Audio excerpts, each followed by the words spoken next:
উফ, ছোৱালীজনীৰ মুখখন দেখিলেই বেয়া লাগে। কি দুখী আত্মা হৈ আহিছে নহয়নে? নমস্কাৰ ৰাইজ, মই নিমিষা। আশা কৰোঁ সকলো কুশলে আছে। সেইদিনা যে ঘৰলৈ গৈছিলোঁ আপোনালোকেতো দেখিছিলেই, আৰু সেয়া আজি ঘৰৰ পৰা উভতিছোঁ, সেইকাৰণে দুখী আত্মা। আকৌ ঘৰলৈ যাওঁতেতো ভালেই লাগে, কেইবাদিনো থাকি যেতিয়া ঘূৰি আহোঁ ৰুমলৈ তেতিয়াহে দুখটো লাগে। বাকী কি ক'ব, নিজৰ কৰ্তব্যটো পালন কৰিবই লাগিব। কেৱল ঘৰতে থাকিলেও নহ'ব, আহিবতো লাগিবই। আৰু এয়া ঘৰৰ বাৰীৰ কিছু দৃশ্য। ঘৰত গোলনেমু, কাজি নেমু, জলকীয়া সকলোবোৰ লাগিছে, আৰু মই ৰুমলৈ আনিবলৈ বুলি ছিঙিবলৈ যাওঁতে তাৰে কিছু ভিডিঅ' কৰি ৰাখিলোঁ।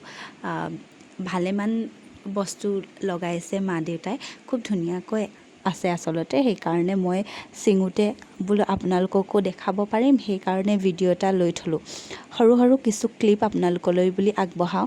ভিডিঅ'বোৰ ভাল পালে নিশ্চয় কমেণ্টত জনাব, আৰু মৰমবোৰ দিবলৈ নাপাহৰিব। প্লিজ চেনেলটো ছাবস্ক্ৰাইব কৰিব। আপোনালোকৰ অকণমান আদৰ, মৰমে, আন্তৰিকতাই মোক আগবাঢ়ি যোৱাত সহায় কৰিব পাৰিব। আপোনালোকৰ পৰানো কি বিচাৰিম? আপোনালোকৰ মৰম আৰু ছাপৰ্টেই মোৰ কাৰণে আটাইতকৈ ডাঙৰ সম্পত্তি এতিয়া। বাকী এয়া জলকীয়াও ছিঙি ল'লোঁ। মুঠতে ঘৰত যি যি আছে ৰুমলৈ বুলি একো বাদ নেপেলাওঁ, সকলো বস্তু ৰুমলৈ বুলি টোপোলা বান্ধি আনোঁ।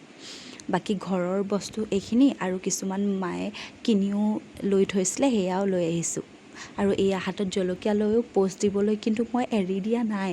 আচলতে মোবাইলটো আছে যেতিয়া কেমেৰাটো য'তে ত'তে পোনাব পাৰি নে কি কয়। আৰু এয়া ৰুম আহি পালোহি ফাইনেলি, আৰু পিছফালে গোটেই বস্তুৰ বজাৰখন মেলি মই আগফালে প'ষ্ট দি আছোঁ, দেখিছেনে? ঘৰৰ পৰা দিয়া শাক পাচলিবোৰ এইখিনি।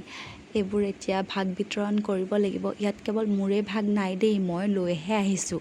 আধা মোৰ আৰু আধা যাব মানে বাহঁতৰ ঘৰলৈ। যিহেতু বাৰ ঘৰ ওচৰতে হয়, সেইকাৰণে গোটেইখিনি মই অকলে ৰাখি নথওঁ, মানে তাইকো দিম। আৰু এইটো তাইৰ ভাগৰ টোপোলা। ভিডিঅ'টো যদি শেষৰলৈকে চাইছে আন্তৰিক ধন্যবাদ আৰু কৃতজ্ঞতা। আজিলৈ আদৰেৰে, মৰমেৰে বিদায়।